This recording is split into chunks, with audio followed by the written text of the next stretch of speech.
সম্মানিত দর্শক, আবদুল্লাপুর ফ্লাইওভারের ময়লা আবর্জনা অপসারণের পরে ভালো লাগতেছে, আসলে ভালো লাগারই জায়গা। সাধারণ মানুষের প্রতিক্রিয়াটা একটু জানার চেষ্টা করব যে আবদুল্লাপুর ফ্লাইওভারের যে ময়লার যে ভাগাড় ছিল, যে দুর্গন্ধ ছিল, সেই জায়গা থেকে কিন্তু আমরা বেরিয়ে গেছি।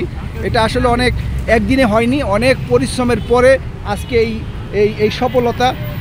এই যে আপনারা যে এখানে দেখতে পাচ্ছেন যে এখানে অনেক ময়লা আবর্জনা ছিল, আমি দীর্ঘদিন কিন্তু এই বিষয়ে প্রতিবাদ করে গেছি। এখন যে দেখতে ভালো লাগতেছে, এই বিষয়ে আপনাদের প্রতিক্রিয়া কি? এই জায়গাটা এত নোংরা ছিল ভাই, এখানে মানুষ দাঁড়ায় পড়ছে, কত ঘাস হয়ে গেছে, এখানে পাট গাছ পর্যন্ত হয়ে গেছে। আমি বলছি, আমি নিজের হাতে প্রতিবাদের ভাষা হিসাবে পাঁচতরের ময়লা জমছিল, এটা দেখলে যে কোনো মানুষের একটা ঘৃণা জমত। এখন আজকে দেখতেছি এটা খুব পরিষ্কার সুন্দর, খুব ভালো লাগতেছে। এরপরে আমি আপনার ভিডিও দেখি মাঝে মধ্যে, দেখেন আমাকে, আপনি যে ফ্লাইওভারের স্লিপার নিয়ে আলাপ করছেন, আপনি সিঁড়ি নিয়ে আলাপ করছেন, এরপর আপনি ট্রেন নিয়ে আলাপ করছেন, আপনার বিষয়টা আমার অনেক ভালো লাগে। আন্তনগর ট্রেন টঙ্গীতে যদি থামতে হবে, আমাদের জন্য খুব উপকার।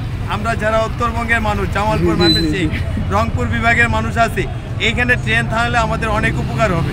দেখেন আমাকে পেয়ে তাদের মনের কথা সব বইলা দিতেছে, যে আমার ভিডিও তারা দেখে কতগুলো কথা বললো, যে মনে রেখেছে আমি এই কাজগুলো করেছি। আপনাকে অসংখ্য ধন্যবাদ। এই যে এত সুন্দর একটি জায়গা, এখন ময়লা আবর্জনায় ভরা ছিল এই জায়গাটা, এখন সুন্দর লাগতেছে, পরিষ্কার হয়েছে। কেমন লাগতেছে দেখতে বলেন তো? ভালো লাগে দেখতে, ভালো লাগতেছে না? ভালো লাগতেছে। এই যে দেখতে কত সুন্দর লাগতেছে, ভালো উদ্যোগ না? নিঃসন্দেহে ভালো কাজ। আচ্ছা, এইদিকে তো দাঁড়ানোর মতো অবস্থা ছিল না, দুর্গন্ধে। অনেক ভালো লাগে। এই যে এত সুন্দর লাগতেছে দেখতে, কেমন লাগতেছে একটু অনুভূতি? ভালো লাগতেছে। এই যে এখানে যে ময়লার আবর্জনায় একটা ডাস্টবিনের মতো ছিল, এই যে এখন যে দেখতে ভালো লাগতেছে, আপনার অনুভূতিটা কেমন লাগতেছে? হ্যাঁ, ভালো লাগতেছে, অনেক পরিবেশটা সুন্দর লাগতেছে। আমরা চাই যে এইভাবেই সবসময় নিট অ্যান্ড ক্লিন থাক, কি বলেন? আর সম্মানিত দর্শক, সাধারণ মানুষ যারা, তারা কিন্তু তাদের প্রতিক্রিয়া ব্যক্ত করতেছে। এই যে আপনারা তো প্রতিনিয়ত এদিক দিয়ে যাতায়াত করেন, আমি দেখছি অনেক মা বোনেরা নাক ধরে যেত গন্ধে, ছেলেরা দাঁড়ায় পেশাব করতো। এই যে এখন আজকে ভালো লাগতেছে দেখতে, অনেক সুন্দর লাগতেছে। কেমন লাগতেছে আপনাদের কাছে? কেমন লাগতেছে যে সবসময় এরকম থাকুক? মানে চলাচল করতে ভালো, দেখতেও ভালো, পরিবেশও ভালো থাকবে। ধন্যবাদ আপনাকে, ধন্যবাদ। আপনারা যে এই যে এদিক দিয়ে যখন যাতায়াত করতেন, দুর্গন্ধে হাঁটা যেত না ময়লা আবর্জনার কারণে, এখন যে পরিষ্কার হয়েছে, আপনাদের কাছে কেমন লাগতেছে? যদি সত্যি বলতেছেন? ভালোই লাগে, দেখতে ভালো লাগে না?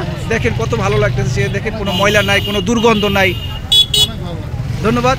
সম্মানিত দর্শক, আপনারা কিন্তু শুনলেন সাধারণ মানুষের প্রতিক্রিয়া, যে ময়লা আবর্জনার ভাগাড় ছিল এই আবদুল্লাপুর ফ্লাইওভার, মানুষ হাঁটতে পারতো না, গন্ধে, দুর্গন্ধে মানুষ, অনেক মা বোনদের দেখেছি আমরা, তারা নাক ধরে তারপরে হেঁটে যেত। সম্মানিত দর্শক, আমরা চাই যে এই পরিবেশটা সবসময় থাকুক, এই যেন আমরা মিলেমিশে, যেন এই সবাই মিলে যার যার জায়গা থেকে যেন আমরা অবশ্যই সচেতন হব, পরিবেশ দূষিত করব না। আমি সাধারণ মানুষের প্রতিক্রিয়াটা আপনাদেরকে জানানোর চেষ্টা করলাম। ভালো থাকবেন, আবারও দেখা হবে ইনশাল্লাহ। ভালো লাগতেছে না? পরিষ্কার হয়েছে? হ্যাঁ, সুন্দর হয়েছে। আসলে ভালো লাগার এই কথা, কারণ বহু চেষ্টার ফলে, বহু প্রতিজ্ঞার পরে তারপরে সফলতা। সবাই কিন্তু খুশি যে আসলে আবদুল্লাপুর এখন ভালো লাগতেছে, খুবই ভালো লাগতেছে। ভালো থাকবেন সবাই, আবারও হয়তো বা ফিরে আসবো ইনশাল্লাহ।